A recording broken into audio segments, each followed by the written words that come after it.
Olá, tudo bem com vocês? Eu sou o Pastor Edu e hoje tem convidado. Rafa, tudo bem com você?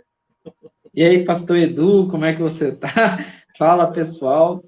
Não sei nem se dá para chamar o Rafa de convidado, né? Porque já é da família, basicamente. Então, um amigo de jornada e é um prazer ter ele aqui para trocar uma ideia sobre esse episódio 3 de The Last of Us. Episódio É isso pesado, aí. episódio complexo. Chamei a ajuda dos universitários aqui para É me ajudar literalmente nessa conversa de universitário. hoje. E ainda sou cliente da faculdade que você dá aula ainda. É verdade, né? Muito bom ter você aqui, Rafa. Essa parceria Obrigado. aqui. Queremos continuar com essa parceria com você até o final da temporada, tá? Então não me abandone nos próximos Não, vamos junto. episódios aí, por favor. Vamos junto. A ideia é ir até o final da temporada aí, a gente Até o comentando final, sobre The Last of Us. como diria o locutor, haja o que hajar, até o final dessa Obrigado. temporada. Haja que Bom, haja. tivemos então o terceiro episódio de The Last of Us no último domingo e foi um episódio com muitos detalhes, né? Mas eu queria que você desse um panorama geral aí do que você achou do episódio, para depois a gente adentrar nos pormenores aí do que aconteceu no Tá episódio bom. 3. Beleza. Primeiramente, muito obrigado pelo convite. Que Deus abençoe. É sempre uma honra estar aqui no Parábolas. Eu meio que me considero de casa já. Que é Com muito bom, certeza. né? A E é recíproca é excelente. verdadeira. Igual, por um exemplo, eu não consigo viver as quartas sem as lives do Parábolas. Quando eu não tenho, nossa, é uma sofrência.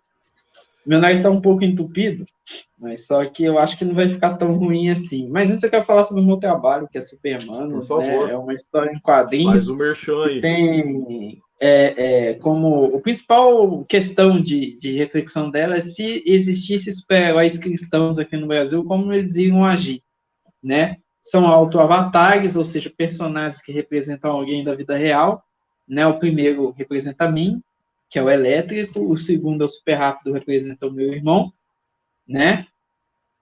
E a terceira irmã é a Bebetinha, que está aqui, ela está aqui do lado também, jogando.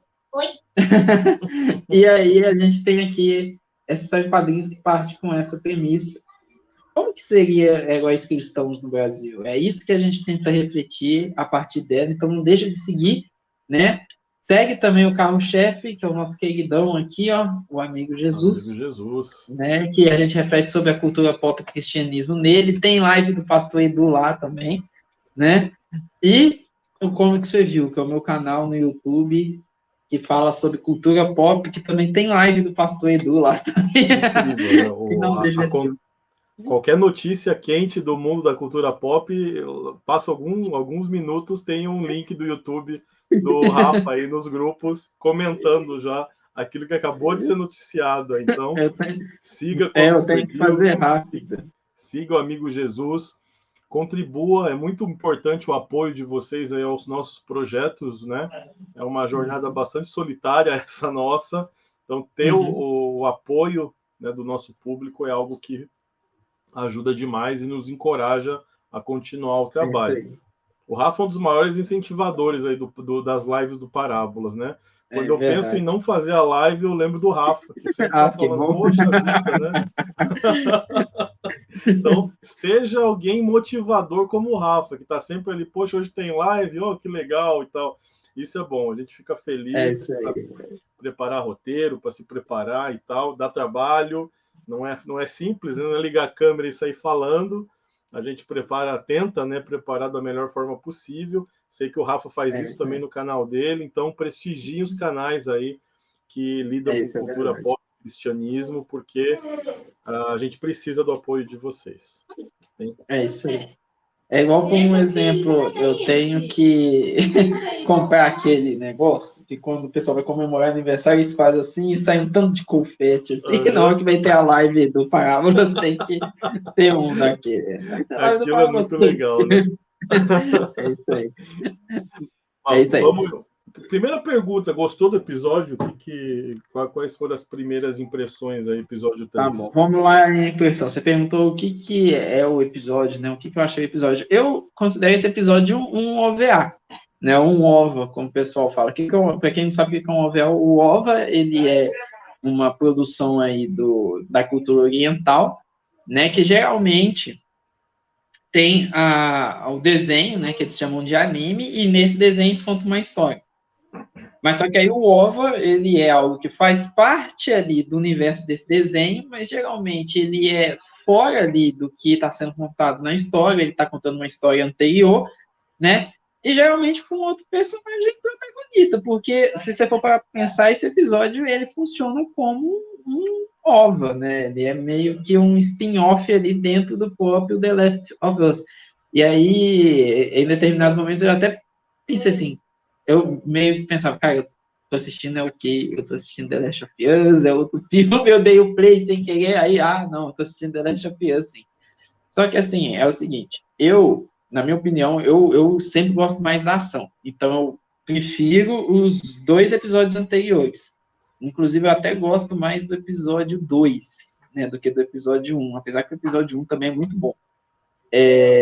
Mas esse episódio 3 também, ele é um episódio bom, ele é um episódio que tem muita coisa ali bem construída, tem alguns furos de roteiro também que a gente pode analisar, né, que a gente vai falar aqui e tudo mais, quem assistiu o episódio sabe, mas que é um episódio, assim, muito bem gravado, muito bem posicionado, né, e tem coisa bem escrita nele, ele tem coisa bem escrita sim, né, que a gente pode falar aí, é tão bem escrito que, né, impactou bastante aí a galera. Eu vi muito mais gente elogiando do que gente criticando, né? Sim. Essa que é a questão. É óbvio que teve crítica, né? Teve crítica, mas teve muita gente elogiando, muita gente aí falando bem também. Eu acho interessante você citar a questão do OVA, porque ao assistir o episódio eu tive a impressão, algo que eu gosto muito de fazer nos jogos, né? Então, a gente está fazendo a gameplay do The Last of Us, a parte 1, toda terça-feira, lá na Twitch do Parábolas, e o Joshua fica comentando 2 horas ali, ele fala sem parar, né? Então, até o Nathan fez alguns cortes ali das falas do Joshua na live de ontem, ou de terça-feira, que foi bem, bem interessante. O que eu pensei? Esse episódio é como o jogo, né? Você tem 2 formas de passar por ele. Ou você passa batido, né? Vai sempre em frente a caminho do final das missões e tudo mais. Ou você pode ser meticuloso ao ponto de sair coletando os itens, né? Tem muitas cartas porque te ajudam a entender o que aconteceu ali, né? Sempre assim, com algumas pitadas de informações, nunca te dando todo, te dá sempre algumas pequenas informações, né? Uma casa abandonada com uma mala cheia de roupa em cima de uma cama. Você vai procurar, tem a carta do esposo esperando a mulher e teve que ir embora, correndo e tal. Então você começa a ter alguns uns fragmentos da história que o jogo não conta. Eu entendi esse episódio como mais ou menos isso, né? Quando você foi lá, pegou todos os itens que você tinha que pegar e aí conseguiu montar um quebra-cabeças que contou a história do Bill e do Frank, né? Que no jogo Eu acho que tem um nome, né? É Side Quest o nome? Isso mesmo, Side Quest. Eu gosto muito de fazer isso. Às vezes eu demoro muito tempo para zerar, eu gosto de platinar os jogos, então fico indo lá. Alguns são impossíveis de fazer, mas geralmente quando não é tão complicado, eu vou atrás dos itens colecionáveis, procuro e tal, que eu gosto de ter a sensação de que eu completei toda a jornada, né? Não só zerei o jogo, né? E isso, a impressão que eu tive foi essa, né? De que eu tinha feito todas as missões secundárias, é como se fosse uma missão secundária do jogo, ou uma DLC ali que vai contar uma história que não é aquela história principal, né? Mas assim, mais uma vez, em termos de roteiro, assim, o que a gente falou algumas na live que a gente fez só sobre o primeiro episódio na quarta-feira, a gente falava por que está sendo tão falada, né, a série?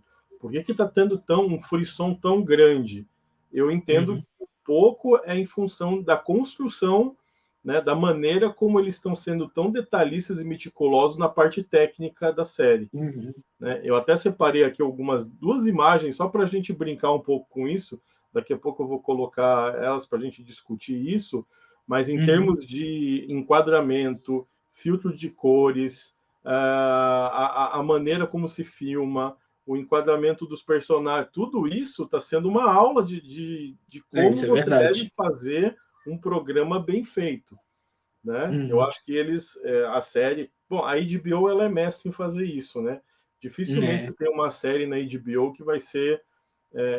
que não vai estar acima das demais. A gente sempre gostou das séries da HBO, porque eles elevam o nível assim, depois é difícil do pessoal... Todo mundo tem que correr atrás para chegar no nível o Superman das séries da virasse HBO. série, eu gostaria que fosse pela HBO.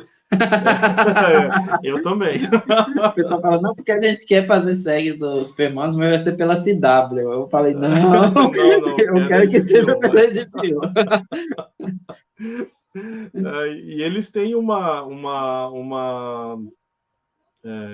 ousadia, às vezes, de complementar a série de Watchmen, que saiu na HBO alguns anos atrás, que conta o que aconteceu 30 anos depois dos quadrinhos. Eu achei sensacional, assim, incrível. Como eles conseguiram pegar o final de uma história e juntar e linkar os pontos e conseguir construir uma boa história. Mas para não ficar... Tá vindo Lanterna Verde aí também, né? Para HBO Max. Né? Acho que vai ser interessante. A redenção do Lanterna, né? Finalmente. A redenção do Lanterna Verde. Esperamos que seja assim, né? Então, eu não sei se eu posso trazer aqui as imagens, só para a gente falar um pouco dessa questão cinematográfica. Pode. E aí a gente vai discutindo os pormenores ali da série. Eu vou compartilhar a tela aqui, vamos dar uma olhada. Bom, aqui, assim, a regra dos terços, né, que é uma regra de ouro aí na questão tanto de fotografia quanto de filmagens, né? A gente divide a tela, né, em terços. Eu fiz aqui, né? Não está exato, mas só fiz aqui para um jogo da velha ali para orientar a gente. Logo no início do episódio, o Joel está fazendo uma espécie, né? Eu me lembrei até do Antigo Testamento aqui, né? Quando no Antigo Testamento Deus pedia para que os homens levantassem um altar, né? A ele.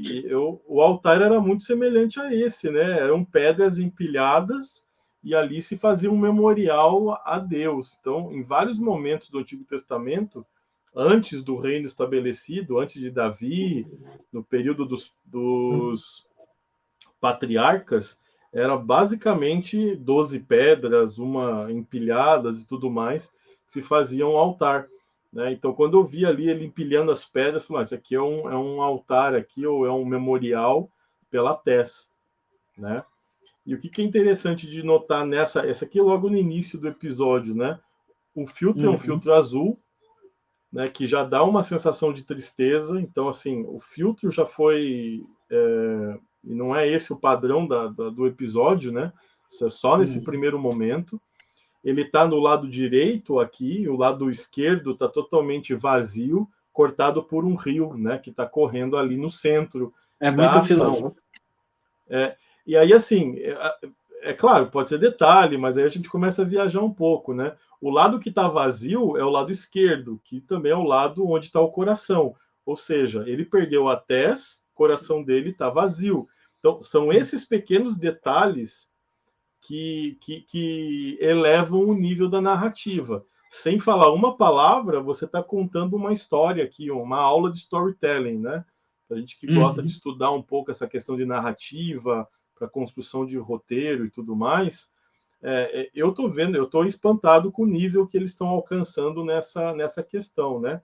Mais uma vez, o relógio, né? Você aproxima quando ele está colocando as pedras ali, você tem o relógio, que é fundamental, né? Naquela questão de passagem de tempo e tudo mais. Então, aqui a gente tem um panorama da tristeza ou o luto, né? Porque nesse mundo apocalíptico não se tem tempo de chorar a morte de ninguém. As pessoas morrem todos os dias, então a morte é algo natural. Não dá para velar os seus mortos, enterrar os mortos, não dá para fazer isso nesse mundo, né? Então, Os minutos que ele tem, e o que é interessante, ele lava a mão do sangue daquele policial que ele matou no primeiro episódio. Então, assim, já passou 3 episódios e na história passou algumas horas apenas. Tudo que aconteceu até ali foram algumas horas só, né? Porque a mão dele ainda estava ensanguentada com o sangue daquele policial que ele matou lá no primeiro episódio, né? Então, esse detalhe aqui me chamou muito a atenção. Quer comentar alguma coisa? Difícil a vida do Joel. Mas só que é o seguinte, isso é muito quadrinhos também, né? Igual, por exemplo, essa composição de tela não é à toa. Sim. E se você for para pensar também o rio, né? O rio separa os lados, é tipo como se ele tivesse a vida também, né? De um lado de cá, a vida até a morte da Tess. Do lado de cá do rio, que é o lado direito onde ele está, a vida depois da Tess, que vai começar novamente. Igual o pessoal fala, de verdadeiro divisor de águas na literalidade. É muito bacana essa composição de cena e de narrativa também. É muito história em quadrinhos, isso na prática. Sim. E é igual eu falo com você, tá melhor do que os filmes de quadrinhos no sentido de construção de cena.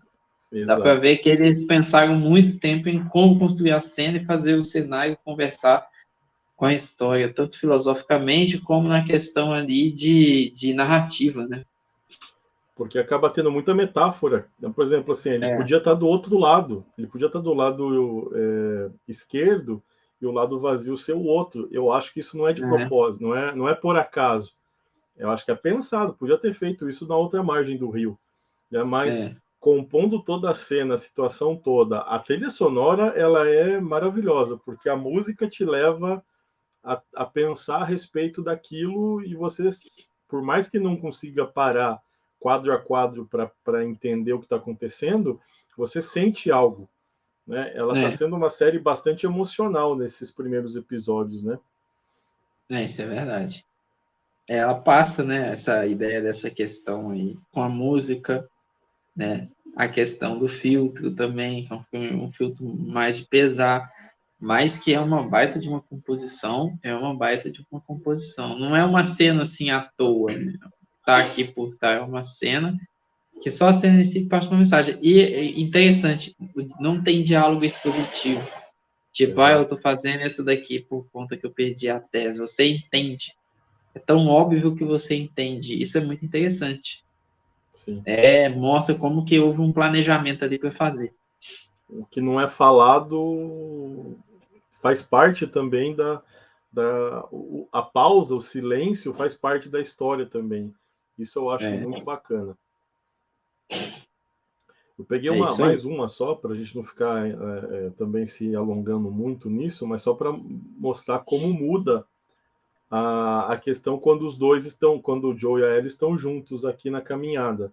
Pode ver que o filtro já fica um filtro quente, não tem mais aquele peso anterior ali, né?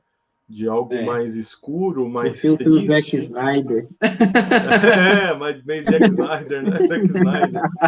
O problema do Zack Snyder é que é o filme inteiro desse jeito. Pois não tem mudança, né? Para economizar o filtro, usa um só, do começo ao fim, né? Então, aqui, por exemplo, os dois estão no centro, o filtro já fica mais quente, o que dá uma noção de emoção para a história, para a narrativa. E assim, por mais que eles não aceitem isso, quando os dois estão juntos, as coisas começam a melhorar, né? Pelo menos é isso que a cena passa, né? A ideia de que os dois estão se aproximando e o mundo deles vai se tornando um mundo mais quente, um mundo mais alegre, né? Com esperança quando os dois estão juntos. Um está dando sentido para a vida do outro nesse relacionamento, né? O Joe é um homem que só perdeu primeiro a sua filha, deve ter perdido muita gente ao longo dos 20 anos que se passam ali, e a gente não sabe o que aconteceu com ele, né? A mudança de tempo é muito rápida e muito longa, mas ali a gente vê que ele perdeu, além da filha, a tese, está encontrando na Ellie a oportunidade de salvar alguém, de proteger alguém, né? O Joe e o Thor podem andar de mão dada, porque eles só perderam. O Thor no MCU também, todo mundo que conhece morreu praticamente. Mas só que... De verdade. E aí o que acontece é o seguinte, uma coisa que a gente tem que pensar também é que nos outros episódios estabeleceu a Ellie como a luz. Mas sempre o Joe, quando estava perto da Ellie, ele estava no escuro. Tava Até nas sombras, naquela. né? O segundo episódio, quando a Tess está lá. A Tess não.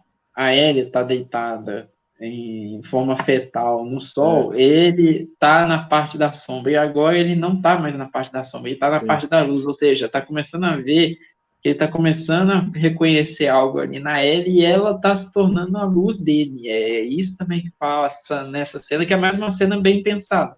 Sim. Né? Inclusive, o tempo da cena não tá ali à toa, ele não tá ali, tá só de manhã. Tá de manhã porque tem um sentido, que é esse. E aí você vê mais uma vez o pessoal, quando estava na sala de roteiro, estava fazendo jus à sala de roteiro. Né? Diferente de She-Hulk, que parecia que não tem sala de roteiro. que, pelo amor de Deus. Eles até aparecem, né? Apareceram. Eles até aparecem. Não, quando eu vi, eu falei, nós são corajosos em ainda botar a cara ainda. Mas esse daí você vê que a sala de roteiro ela foi muito bem pensada. Ela pensou assim de forma muito inteligente as cenas. Eu não sei se a presença do criador do jogo dentro da produção da série como um todo, isso contribui, né? Porque às vezes também alguém vai lá e pega o personagem, super-herói, o quadrinho e tal, mas não conhece a fundo aquela história, né? Eu já vi muitas vezes alguns, não assisti, não conheço o personagem. Vai lá e faz um filme do personagem que você mal conhece, né? Então, eu acho que ajudou ter alguém ali como um consultor, é o cara que criou o jogo, né? Então... É a mesma coisa, Edu, que por um exemplo chegar e um professor tem que dar... Tinha um bichinho subindo aqui em mim. O professor tem que dar uma matéria que ele não estudou para dar. Sim. Entendeu? Então, infelizmente, isso acontece. Aí acaba saindo. Eu não sei se você viu o vídeo que eu fiz sobre The Witcher, que um dos roteiristas ele deu entrevista falando que a maior parte do pessoal não conhecia a obra de The Witcher. E, além de não conhecer a obra do The Witcher, eles zombavam da obra. Aí só tinha um lá que conhecia e tudo mais. Então, esse que é o problema, às vezes, entendeu? Então, às vezes, o problema não é nem o personagem. O personagem é bom, mas precisa ter alguém ali que respeite a história do personagem, né? Às vezes o roteirista pega uma oportunidade, vou entrar no estúdio, aí pega por pegar, mas não respeita o personagem, né? E o estúdio vai pagar porque tá pagando. Às vezes não tem como controlar tudo que tá saindo ali. Bom, então, assim, essas cenas é só para dar uma pitada de por que a galera tá... Os críticos, aí, o pessoal que faz as análises, né, mais profundas, os que ganham para fazer isso, né? Os que não fazem isso por hobby, como a gente faz. Um dia a gente vai ganhar também. Amém, em nome de Jesus. Recebo. Vai ganhar também. Tá Imagina você numa pré-estreia lá. Então, vou estar lá, né? Quando tiver pré-estreia de Supermanos, eu estarei lá, tipo o Július, né? Amém. Vou estar na pré-estreia. Aí já são 40 dias com Supermanos. Então esse pessoal tá maluco por causa dessas questões, que é difícil você ver uma obra tão... A gente percebe que ela foi planejada e pensada, né? As cenas não é um montuado, porque a gente está vendo uma produção de séries em ordem em escala industrial, né? O pessoal tem que vomitar uma série para alimentar as plataformas de streaming e tudo mais. Aqui a gente vê que tudo está sendo... Espero que continue até o final, né? Mas esses primeiros episódios, eles têm essa pegada de falar bastante sem usar o diálogo, né? E você, como quadrinista, entende mais essa linguagem do que eu, ainda que estou tentando estudar um pouco sobre isso aí para ajudar a gente no trabalho aqui com Parábolas. Você está entendendo muito bem também, Edu. Tá de parabéns. Muito gentil da sua parte, né? Essa cena aí é legal pra caramba. Então, os diálogos, né? Porque até então eles não conseguiam nem conversar, agora já estão até conversando, né? Ver que tá evoluindo aqui o relacionamento aqui do Joel com a Ellie, né? Meio que um Eu pai e tô uma querendo falar filha. uma coisa aqui, mas eu acho que é spoiler. O quê? Mas eu não sei, qualquer coisa a gente conta, né? Porque Pode falar. vai Não, ser pode falar. mais um pacote que o, que o Pedro Pascal não vai querer entregar, né? Ah, é verdade. Quem entende, entendeu, né? Porque quem assiste Mandalorian Até vi um meme outro dia lá, ele olhando, é, chamando a Ellie de Grogo. eu vi esse meme. Grogo? Vamos, Ah, Google. peraí, série errada e tal, né? Que é muita semelhança. A história é muito parecida, né? O É muito protetor parecido. proteger a É, criança que está órfã, perdida no mundo.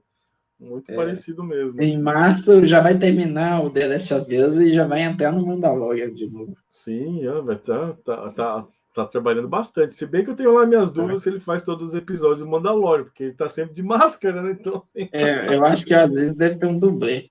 Mas que ele é um ótimo ator. Ele é um ótimo ator. sim.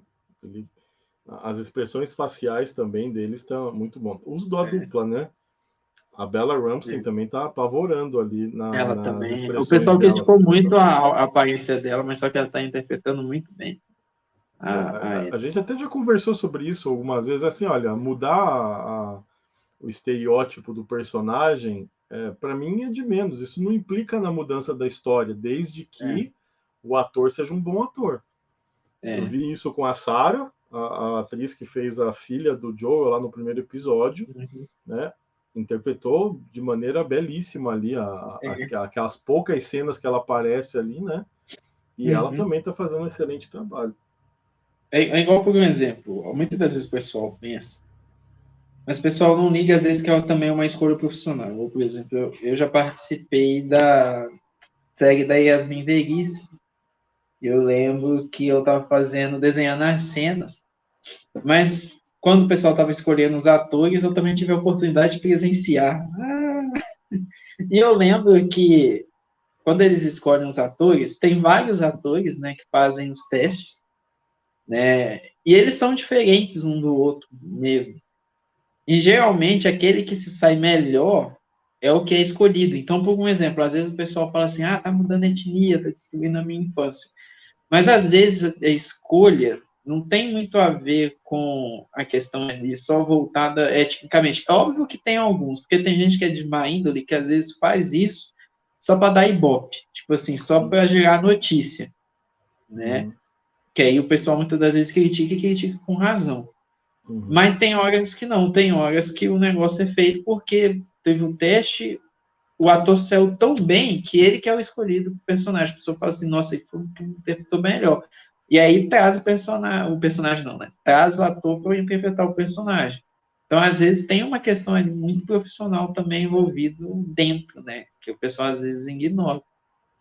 Né? Então, provavelmente, deve ter tido outras atrizes que Ah, foram ali com certeza. e testaram como Ellie, e testaram como Sarah, e elas foram as melhores e por isso foram escolhidas. Então, às vezes, também o pessoal não leva isso em consideração. Bom, essa cena aqui, eu já queria meio que entrar em o que a gente pode aprender um pouco com o episódio. Então, a gente separou algumas coisas conversando antes da gravação. Aqui ela está perguntando como é que era esse mundo, né? Ele conta como é que foi a infecção, né? Que veio a partir de um elemento primário, a farinha, né? Que confirma meio que aquela tese lá do primeiro episódio de por que eles não se É, infectaram, né? Que por um acaso do destino eles não comeram, né? Nada com farinha naquele dia e tal, e por isso não foram infectados. E é, aí, falando do avião, e ela boba, diz assim, que a gente voou já, meu Deus do céu, né? é, E aí o Joel falando no discurso, assim, só a parte ruim, né? De ficar no aeroporto enfrentando fila para entrar no avião, que o é, espaço entre as cadeiras era apertado e tal. E eu achei isso muito interessante para a gente conversar sobre a ideia de como a gente esquece e naturaliza aquilo que um dia nos causou espanto, isso é né? verdade. A primeira vez que você viaja de avião é algo assim surreal, né? Mas se isso fica recorrente, fica natural, né? Não faz muita diferença. Então, como a gente esquece isso, né? Como a gente é rápido em naturalizar tudo e não agradecer mais pelas coisas que acontecem quando elas se repetem, né? É igual uma coisa que eu queria comentar, é igual essas cenas deles saindo e andando, me lembrou muito quando, por exemplo, eu tinha que sair na pandemia para fazer alguma coisa. Tipo assim, não, tem que ir no supermercado. Aí, ao mesmo tempo que você tá feliz, assim, nossa, eu tô saindo, finalmente. Tô aí você respirando ar tenso, você fica assim, mó tenso, meu Deus do céu, o que tá acontecendo? E se eu pegar Covid, Jesus amado? Aí você fica naquelas paranoias, você fica feliz e tenso ao mesmo tempo, né? Então, quando eu vejo essas cenas deles assim, é como eu me sentisse assim, né? E o deles tem zumbi ainda, né? Então, eles estão felizes ali, mas tem toda a tensão ali de ter saído da quarentena. Mas essa cena aí, ela é muito interessante. De novo, a construção é muito bem feita, né? De novo, ele está de novo na luz. E o legal é que ele tem uma visão pessimista do que era. E ela, como ela está descobrindo tudo, né, ela é uma criança, mas ela tem uma visão muito otimista. Ela quer descobrir. Mas mesmo que ela nunca viveu, ela lembra o lado positivo da coisa, que ele deveria lembrar. Mas ele lembra o lado negativo.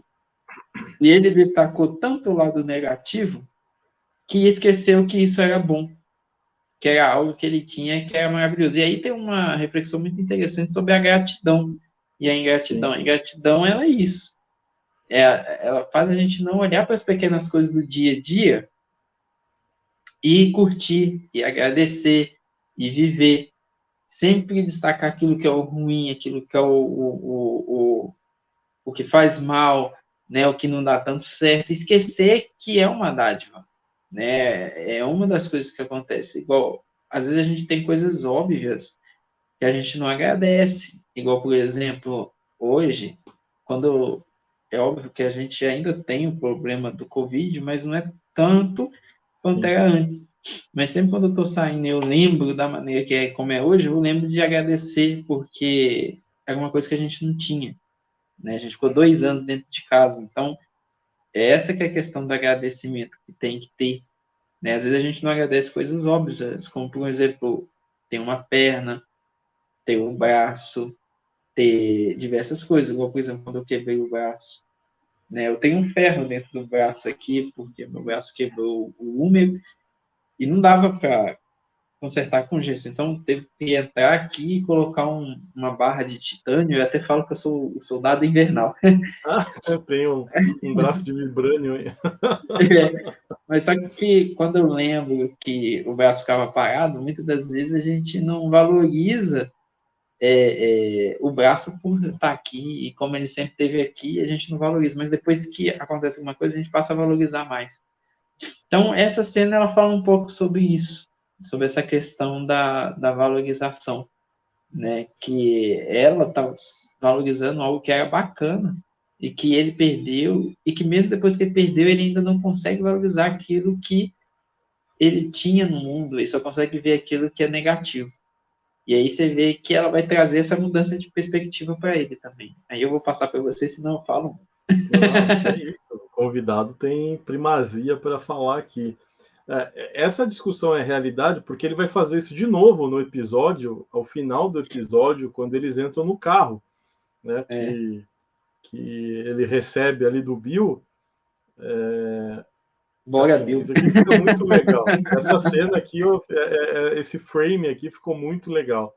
Porque dá para ver o facinho dela de estar andando de carro, né? Uma coisa absurda. Nunca andei de carro, né?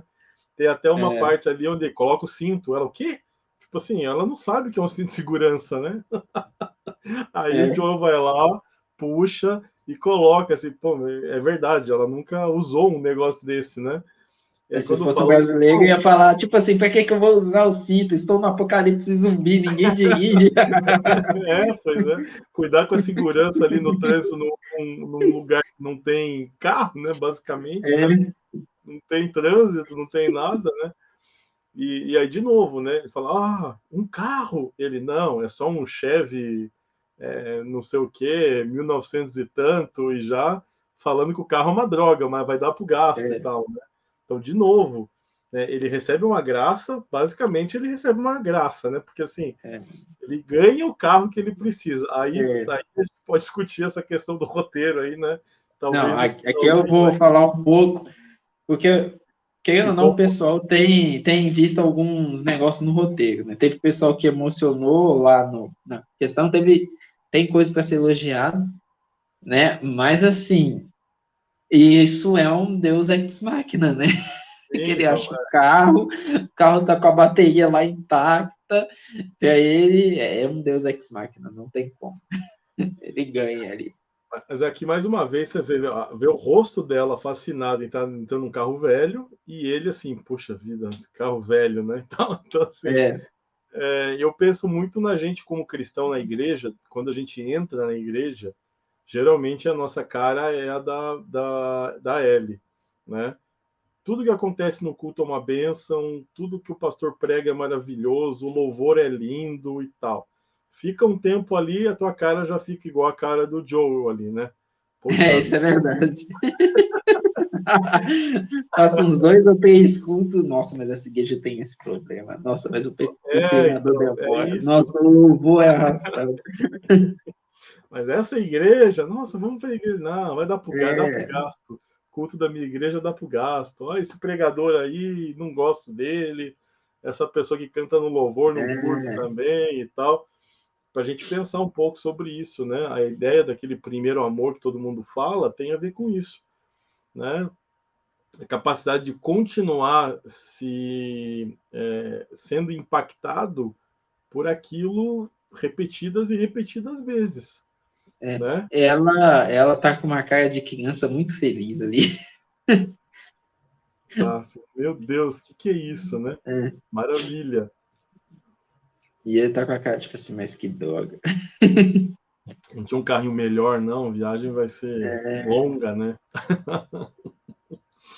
Então, assim, tanto no caso do avião quanto no caso do carro, a visão pessimista dele com relação à realidade faz um contraponto com o otimismo de alguém que nunca viveu aquilo, né? É uma Chevrolet S10, né? Que ele uma Chevrolet S10, tinha esquecido o nome completo do carro. E olha que a S10 não é ruim, não. É igualzinho do jogo. A cor é idêntico ao que a gente tem no jogo. Até ontem, eu estou tentando jogar o avanço da série, né?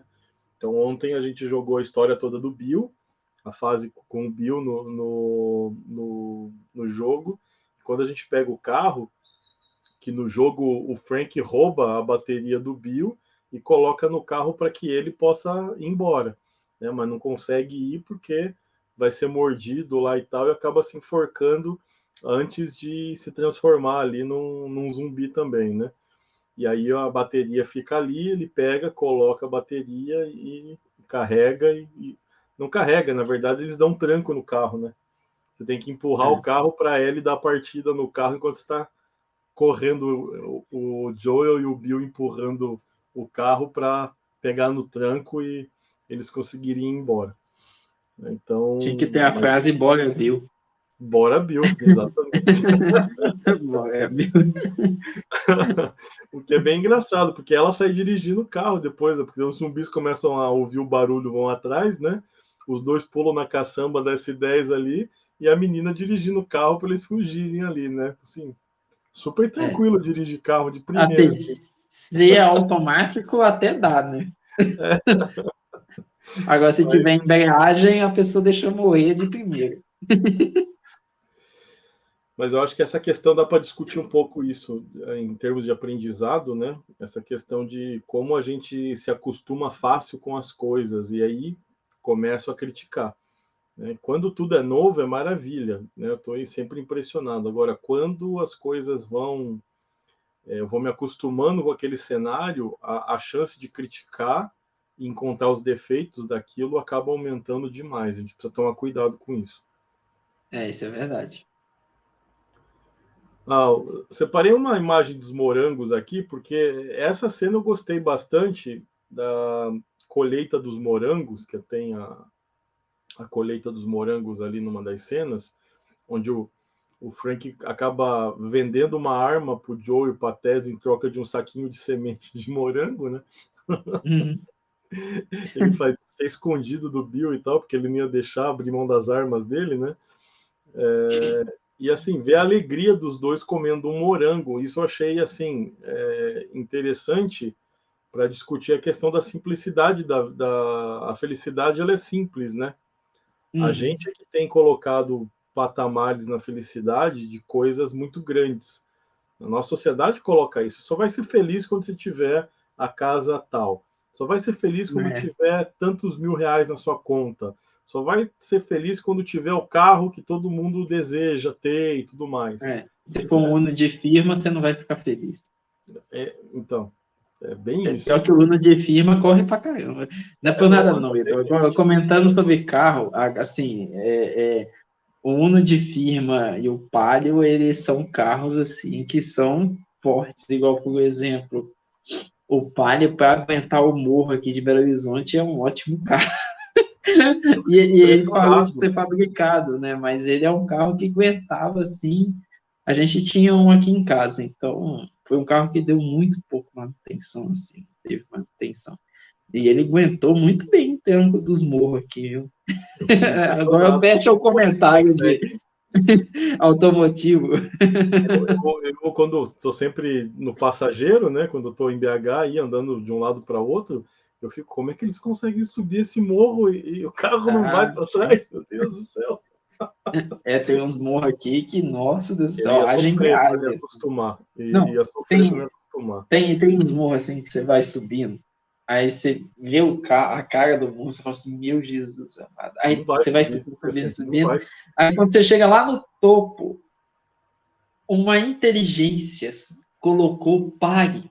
Você tem que parar lá ainda e fazer o controle de embreagem. Você paga assim, meu Deus do céu. Você paga orando, pedindo a misericórdia do Senhor. Senhor, coloca sua mão atrás do carro para que o carro não desça.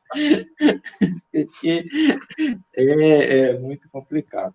Porque tem uns morros aqui que não dá, não. Então, basicamente, eu separei esses dois itens para discutir lições que a gente pode aprender com, que fica muito claro essas duas questões, né? Assim, uma de a gente precisa tomar cuidado com não normalizar o sobrenatural de Deus, não transformar o nosso culto a Deus em algo tranquilo, simples, ao mesmo tempo também valorizar as pequenas porções de felicidade, né, que a vida nos dá, e a gente muitas vezes, em busca de algo grande, acaba não enxergando as pequenas coisas que Deus faz todos os dias nas nossas vidas. É isso aí. A gente tem que... Vamos falar dos problemas? Quais são os problemas? Se eu falar o seguinte, só completar aí, Edu, que é igual a gente não é ensinado a valorizar aquilo que a gente já tem, né? As pessoas que a gente já conhece, as coisas que a gente já faz. A gente é ensinado a sempre querer mais. Existe uma questão consumista também.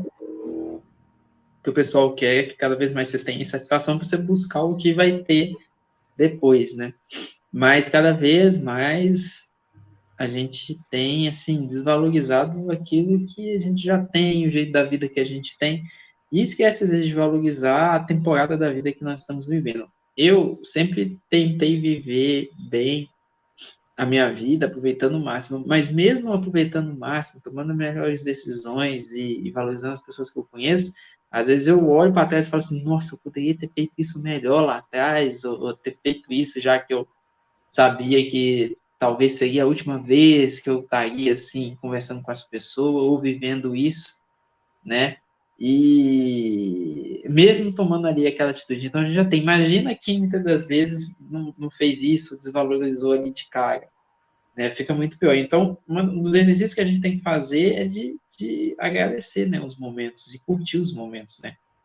É óbvio, almejar chegar em um local, né? Conquistar mais e ter sonhos, né? Até mesmo para viver melhor com as pessoas que estão perto, ter mais experiências, mas não deixar de valorizar aquilo que já tem, aquilo que já faz. Sim, isso é importante. Eu vejo essa questão da insatisfação na CCXP, por exemplo. Você vai lá, qualquer coisa que você vai fazer é caro. Eu, tipo, compra o ingresso, você já se mata para pagar e conseguir estar lá dentro. Você faz um financiamento. Uma vez que você está lá dentro, aí você começa a ver assim, olha, mas existe a credencial Plus, que te dá acesso a áreas exclusivas, a entrar antes que todo mundo nas atrações, a ter um assento lá no palco Thunder, onde acontecem os grandes anúncios e tal, que a galera dorme na fila para conseguir um lugar lá no teatro, lá, né, para poder acompanhar os painéis das grandes marcas ali, né? E aí você fica ali, você tá lá dentro, conseguiu a duras custas, né? Paga a viagem para ir até São Paulo, tem que pagar hotel, paga a inscrição, e tudo lá dentro é uma fortuna. Você já devia estar muito feliz de estar lá dentro. Mas você começa a ver as outras credenciais e o povo que está nos mezaninos tomando lá o seu refrigerante, com alguém servindo a comida para eles lá, enquanto você está espremido no meio da galera lá para poder chegar perto do povo, você fala, pô, eu queria estar naquele lugar ali, né? Então, assim, toda a experiência dentro desse mundo consumista que a gente vive, ela é feita para gerar insatisfação. É né? verdade. Você está feliz de estar lá dentro, mas você sabe que tem alguém que está melhor que você lá dentro. Então, assim, você pode estar melhor eu quero aquela outra credencial que custa mais, uma fortuna a mais, mas eu quero experimentar como é estar naquele mezanino, sentadinho numa mesa, numa boa, enquanto você está esmagado ali, tendo que não podendo ir no banheiro o dia inteiro, porque se levantar você perde o lugar e não volta mais, né? Então, isso que a gente não imagina, a gente imagina também, a gente estando no palco apresentando algo nosso. Então, sempre vai ter assim, mas veja bem, você está aqui, mas se você pagar aquele outro, você pode estar nos bastidores lá e pegar um autógrafo do teu ídolo e tal, né? Então, assim, sempre vai ter alguma coisa para te deixar insatisfeito, né? As empresas de celular lançam 3, 4 modelos, né? Com vários preços. Você compra o de entrada, tem o Plus, tem o Ultra, tem o Mega, tem o Max, e aí você, mas o meu também é o mesmo número, o meu é o 20. Não, mas tem o 20 normal, tem o Plus, tem o Mega, tem o Ultra, e aí você fica, poxa, quando eu crescer eu quero ter o outro lá e tal. Então, assim, se a gente se pautar pela sociedade, a gente está lascado. Nunca vai ser suficiente e a gente nunca vai estar satisfeito com nada. Isso é verdade. A gente nunca vai estar satisfeito. Tem também a questão aí, né, que Deus colocou no homem a busca pela eternidade, né? Então, por isso que a gente também tem essa busca. Mas é para buscar nele. Mas quando você não tem ele, você muda o foco, você busca nas coisas. Exato. Nas pessoas, nas coisas, sempre no lugar errado, né? É isso aí. Sempre no lugar errado. Eu achei que a gente ia gastar uns 15 minutos para falar, já deu 47. Então, assim, né?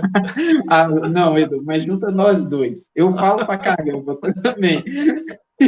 A gente vai e fica um tempão falando, igual por um exemplo, a live de WandaVision, que a gente ficou 2 horas falando, você lembra? Foi a melhor live. Uma live histórica aquela, né? E ela sumiu. Quando a gente for idoso, a gente vai lembrar. Você lembra? Aí quando a gente fez aquela live, aí vocês vão falar live histórica e tudo mais. É isso aí.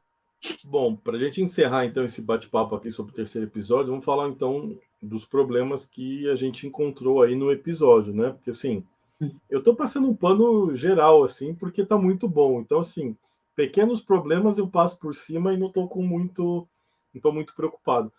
Esse episódio assim, eu vejo assim, eles deram uma baixada na frequência, tipo, parou um pouco a ação, porque quem jogou o jogo, né, sabe que o que vem pela frente vai ser pancadaria. Então, assim, você dá uma recuada estratégica, porque daqui para frente o negócio vai. Não sei se é ladeira acima ou se é ladeira abaixo, né? Porque dependendo do ponto de vista, vai ser muito triste o que acontece daqui para frente, assim. Então, eu acho que a reduzida de ritmo ela foi estratégica para respira, porque o que acontece a partir de domingo agora É vai igual ser. aquelas montanhas-russas que quando faz Exato, assim a e ideia fica da lento, pode montanha-russa. saber que depois você vai morrer Ela do vai outro lado. devagarinho, assim, quando É, e aí vai.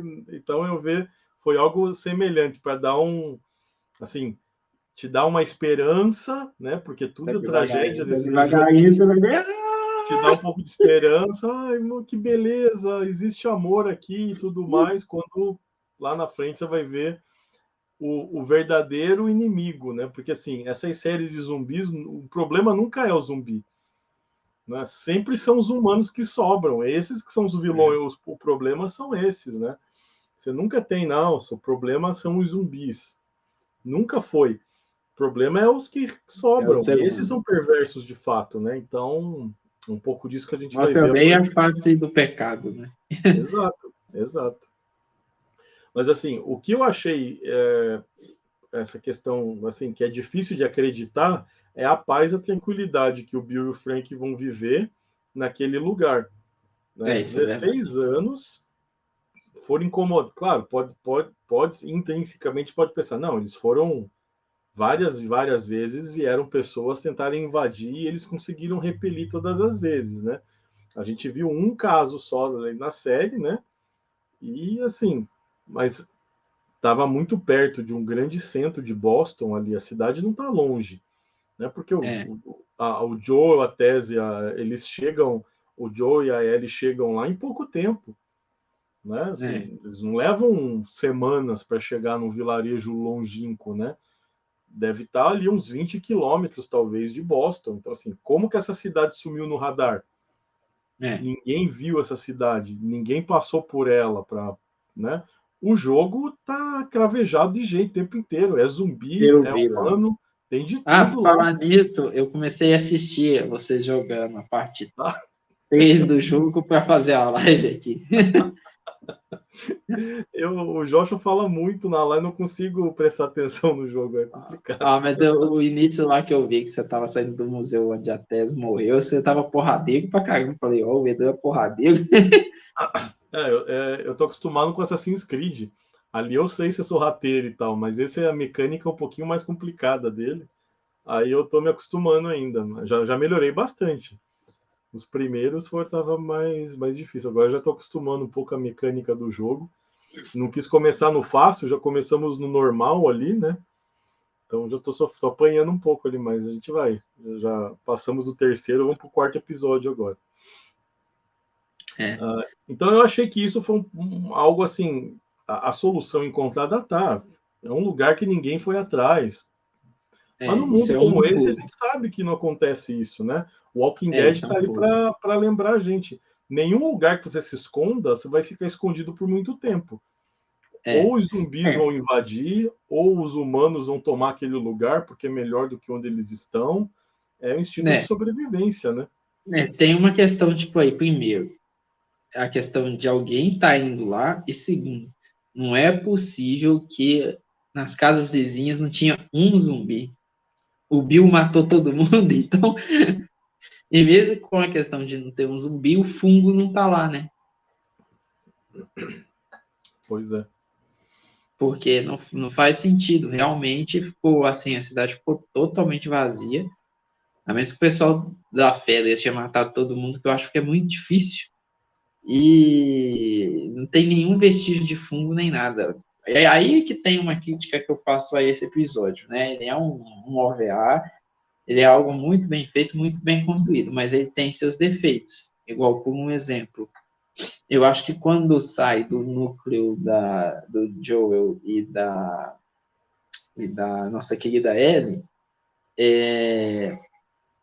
quando passa para o Bill, acho que já muda muita coisa. E parece que você entra numa outra produção. Né? Parece que você está assistindo uma outra coisa. Essa é a verdade. Não só na parte, igual o pessoal fala aqui, quando tem o Frank, mas na parte quando começa ele. A música é diferente, a forma de filmar é diferente. Parece até que foi feito por outro diretor, algumas partes. Não pelo diretor que estava sendo feito. Né? Então muda. Então parece um filme dentro de um outro filme, ou uma série dentro de uma outra série, né? Então, essa é a primeira questão. A segunda questão tem algumas coisas, né? Eu acho, assim, que o romance ele aconteceu de uma forma muito rápida, porque o Bill, ele era alguém que era desconfiado. Aí chegou o Frank, né? O Frank caiu lá no buraco do Bill e o Bill tirou ele e aí, quando vê que não acontece um negocinho, aí, pá, já apaixonou. Por ele ser um cara mais desconfiado, mesmo que tem atração, a pessoa que é desconfiada, quando ela tem atração, ela vai tendo atração, vai deixando a atração vir gradualmente. Não é uma coisa, tipo assim, imediato.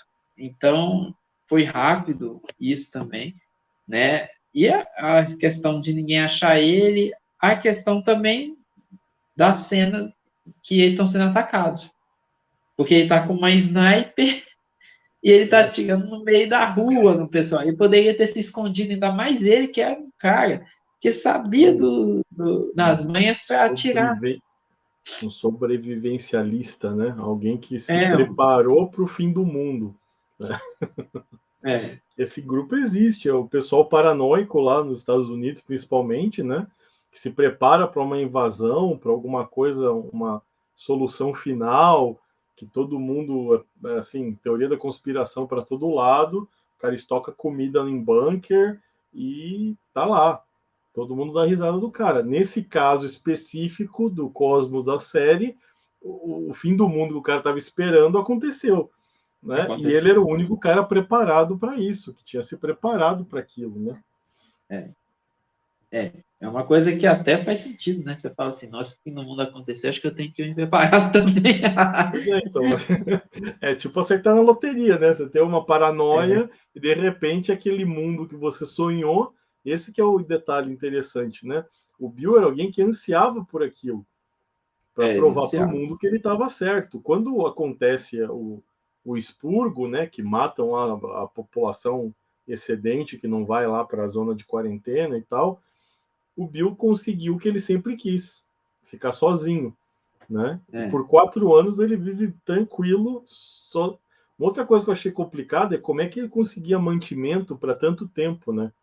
A impressão que dava que eles estavam saqueando o restaurante da vila e tal, mas assim, nada sobrevive por 20 anos, né? Nada fica tanto tempo, por mais que seja não perecível, chega uma hora que estraga, né? E o cara tinha aqueles pratos magníficos ali e tal. E no primeiro dia o supermercado já desligou a energia, nem para ter ficado ligada por um bom tempo. Então, e ele ia lá e não encontrava zumbi também, né?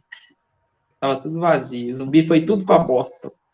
Estavam tudo em Boston, né? Ele foi fortificando o lugar, mas assim, os errantes matavam um ou outro que caía nas armadilhas dele ali, mas assim, pouco, né? Pelo que a gente já viu nos primeiros episódios. Por isso que destoa. Porque tem um momento que acaba o zumbi, parece de fato, parece que você está vendo um filme de romance, não parece que você está vendo uma coisa do The Last of Us. Tudo bem que a proposta deles é contar uma outra história, né? Mostrar que pode haver uma felicidade mesmo no fim do mundo. Alguma coisa nesse sentido foi a ideia deles, né? De contar a história dessa forma. Mas, assim, acaba não sendo 100% condizente com o que está acontecendo nos outros núcleos da série, né? E um oásis no meio do deserto, mas não tem justificativa para esse oásis ser dessa forma, né? Tinha que ter pensado um pouco melhor essa questão. Igual por um exemplo, tem uma outra questão também que porque no jogo a Ellie encontrando com o Bill e com o Joel é crucial para o desenvolvimento do relacionamento da Ellie com o Joel. E agora como é que eles vão fazer isso nos próximos episódios? Né? Tem a carta, mas a carta é uma carta. Assim, a gente até jogou terça-feira o episódio, né? No jogo, o Bill fala pro Joel o que está na carta. Ele fala que ele é o protetor. Para mim, a essência de tudo ao ler a carta, ele descobre o seu propósito. O Joe, até então, ele não tinha propósito. Ele só estava sobrevivendo naquele mundo hostil, da maneira como fosse possível. Quando o Bill deixa aquela carta, ele fala, olha, eu odiava o mundo, mas eu estava errado, porque existia uma pessoa que valia a pena salvar. Ele ele meio que diz, olha, nós somos protetores, eu respeito você e tal, a nossa função nesse mundo é proteger pessoas. E ali eu acho que cai a ficha do Joel, qual é o papel dele em relação a Ellie daqui para frente. Não é só uma encomenda que ele tem que levar a determinado lugar, não. Ele vai proteger essa menina com a vida dele. Isso é verdade. Então, eu acho que há uma mudança de chave importante aqui, que assim, olha, não sou mais alguém que está só realizando o último desejo da Tess. Não. O meu propósito eu descobri aqui nessa jornada e agora a minha função é proteger essa menina. No jogo, o Bill fala isso pro Joel, num canto lá, e ali na série, a solução que eles deram foi o Bill escrever aquilo para que o Joel pudesse ler. O efeito acaba sendo parecido, né? Porque foi falado de alguma forma, né? Mas basicamente é isso sobre o episódio, né? Comentar mais alguma coisa? E tem a questão da resolução final, que eles fizeram fazer meio que filosófico lá, a questão de Shakespeare, né? Uma saída shakespeariana, né? Shakespeariana, que é dos dois, né? Que é uma coisa meio complicada também, né? Muita coisa complicada, né? É romântico a pessoa, quando a outra morrer, ela se suicidar também, então, né? Aí, assim, a gente precisa pensar na questão do microcosmos, né? Dentro daquele universo hostil, brutal e tudo mais, acaba sendo uma solução possível dentro daquela realidade. O que a gente confunde às vezes é assim, não, mas isso que eles estão falando ali, ela vai ter um efeito na nossa realidade, de quem está assistindo, né? Ai, que beleza, eu acho que eu vou fazer a mesma coisa. Isso é menosprezar a inteligência de quem está assistindo, né? Assim, eu entendo que aquele é o mundo apocalíptico, o mundo acabou, sobrou porções de seres humanos que são muito piores que os próprios zumbis, então viver sozinho nesse mundo não é uma alternativa, porque ou eu vou ser assassinado por um tiro de alguém, ou eu vou ser mordido por um zumbi, né? Então, assim, dentro dessas opções, que é o que sobraria para um idoso nesse... Imagine só se ser idoso num mundo desse. Né? Então, quais são... Não, eu vou fazer aquilo que... Eu tenho o poder de terminar a minha carreira para não me transformar naquilo. Então, dentro desse mundo de The Last of Us, a solução parece plausível e até aceitável. E acaba, da maneira como é claro, né? Toda a montagem da cena acaba se transformando em algo bonito no final. Né? Mas, claro, que isso não pode ter respaldo do lado de cada tela. Né? Na verdade, a pessoa, principalmente os cristãos, eles têm que ter maturidade de ver, por exemplo, não quer dizer que às vezes a obra está representando algo bonito que é algo aprovado. Isso que a gente precisa entender. Né? O conceito original do pecado é algo bonito. Se a gente volta lá para o Jardim do Éden, toda a questão do fruto e toda essa questão, o fruto era agradável aos olhos, né? E desejável para se comer. Então, assim, o pecado não é algo feio. O pecado não se mostra como algo que vai te levar à morte. Né? Mas a consequência desse pecado agradável aos olhos, ela vai ser cobrada mais cedo ou mais tarde. Então, o que a gente tem que entender é, aquilo que é mostrado na série é pecado. Tem várias coisas ali que são pecado. E se a gente começar a pautar isso, você desliga a TV e nunca mais assiste nada. Né? Porque assim... Não, pode falar. O próprio fato, o Joe assassinou um homem no primeiro episódio, certo? Né? Ali, quando ele vai lá para cima do policial lá e soca ele até a morte, né? Então, assim, só que a gente aceita, porque, assim, ele é o herói, né? Então, assim, ele é o protagonista, então o vilão tem que morrer e o herói, né, tem que sobreviver e tal. Então, eu nem questiono essas questões. Estou vendo uma série de ficção científica, onde o mundo que a gente conhece acabou e quem sobrou tem que sobreviver de algum jeito. Vai ser a base do tiro, vai ser na base da porrada e tá tudo certo. Eu quero que esse cara termine mas quantas vidas o cara vai ceifar até o final da série, né? Isso, ele levava drogas também lá pro próprio policial. Contrabandista, um contrabandista também. Infringir as leis lá que foram colocadas lá pela Fedra e tal, com uma rede de contrabando para sobreviver também, o que também é pecado. Né? Então, assim, vai somando tudo isso, mas ninguém questiona essas coisas, né? O que deu problema na série foi o relacionamento do Bill e do Frank, que já estava claro que ia ser alguma coisa nesse sentido. Claro que o que eles apresentaram na série foi algo que ninguém estava esperando, né? Porque no jogo é bem diferente essa relação, né? Mas, mais uma vez, né? A gente estava conversando fora aqui, né? Se ao invés do Frank saísse uma Rose ali de dentro do buraco, não ia acontecer nada, ninguém ia questionar nada, ninguém ia ficar preocupado com o que aconteceu, né? Mas ia ser pecado do mesmo jeito, entende? Então, assim, essa que é a questão. A gente não está tão preocupado com a questão do pecado em si, que o pecado é ofender a Deus com aquilo que a gente, com as nossas atitudes e com o que a gente executa. Então, assim, o nosso problema não é de fato o pecado, porque assim, se fosse com uma mulher, era normal que os dois ficassem juntos e tivessem uma vida até né? Continua sendo pecado. Tanto a relação de um homem com uma mulher ali, né, fora do âmbito do casamento, fora da realidade, né, cristã, dentro daquilo que a gente entende como aquilo que é o padrão de um relacionamento entre homem e mulher, também seria pecado, tanto quanto o que acontece com o Bill e o Frank. Só que alguns tipos de expressões, elas nos chocam mais do que outras. Né? E aí eu vejo que o problema não é de fato o que está acontecendo, é a nossa mentalidade em mensurar o padrão de pecado, como alguns são pecadinhos e outros são pecadões. Né?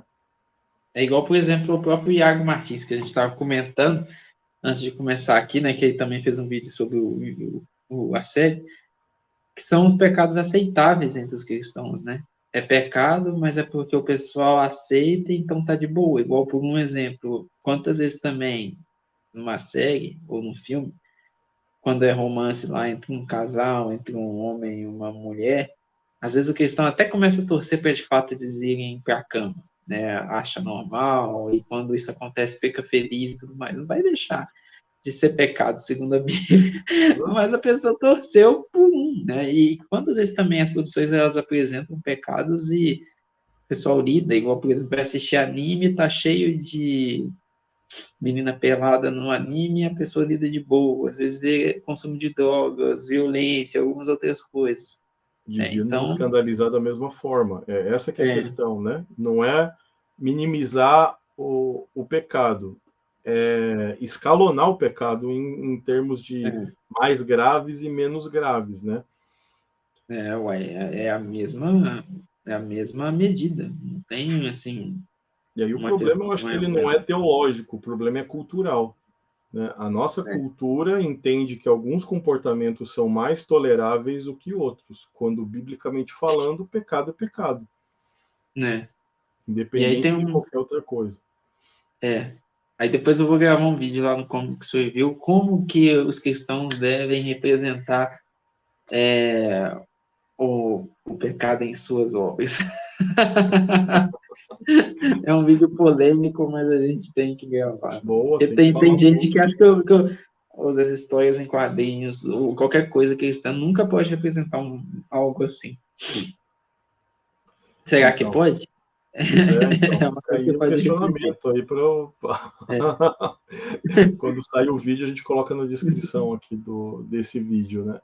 Eu vou colocar, né? Eu vou falar. Mas é isso mesmo, Edu. Eu acho que falta toda essa questão, às vezes, dessa incoerência que às vezes a gente mesmo tem, né? Então, eu vejo assim que o problema maior não é o romance entre o Bill e o Frank ali no episódio, mas é que a gente pensar, se fosse um outro caso, estaria tudo bem, Né? Esse é o problema. Por exemplo, se tivesse a cena da cama, fosse um homem e uma mulher aparecendo explicitamente, será que os cristãos eles pulariam? Ou eles continuariam assistindo?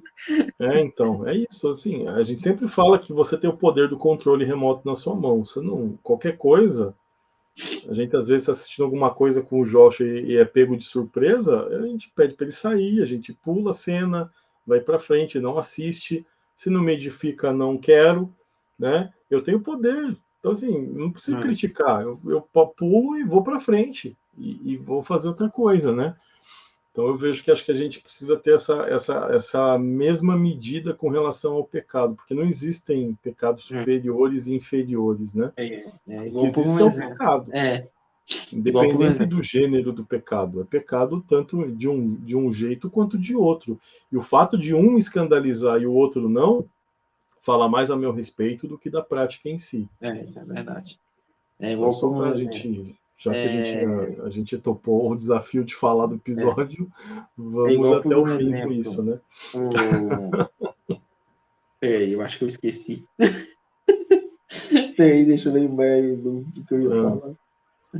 Meu Deus do céu. Aproveitando, então, não se esqueça de se inscrever aqui no canal do Parábola, se você ainda não é inscrito, e no canal do Comics Review aqui do Amigo Jesus também. Gente. Beleza? Por favor. No nosso canal. Esse vídeo estará nas duas plataformas, então você vai poder assistir ele aqui no Parábolas e também no canal do Rafa. Então aproveita, se está assistindo no canal do Rafa, clica no sininho aqui, curte.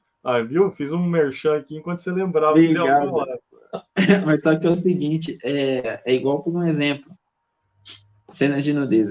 Eu tenho até que gravar um vídeo sobre isso no Comics Review, mas são cenas que realmente fazem mal para todo mundo, independente do jeito que são, entendeu? Então, mesmo se fosse uma cena heteroafetiva, né, ou uma cena igual foi ali, ela traz consequências que são complicadas ao cérebro, né? Você estudou sobre essa questão, né?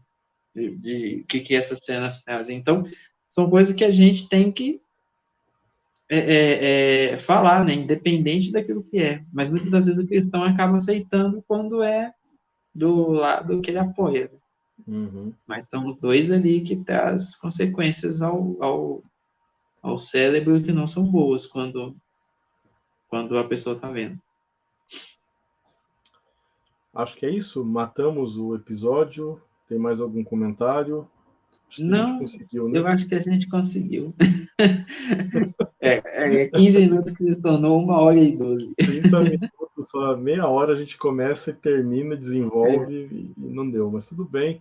Semana que vem tem 4º episódio e a gente vai tentar de novo ser sucinto e provavelmente fracassaremos. A gente não vai conseguindo. Se conseguir, tem alguma coisa de errado. O episódio foi muito ruim e a gente não teve nada para falar sobre ele.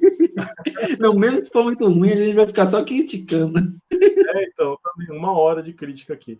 O que aconteceu com a SEG? Ela tá vendo tão bem. Quero agradecer aqui ao Rafa, né, pela participação, paciência. Muito obrigado. E eu já convido de antemão a continuar essa jornada comigo aí até o final da primeira temporada. Vamos zerar o jogo, né? Vamos zerar. Tem que conseguir zerar até o final da temporada ainda.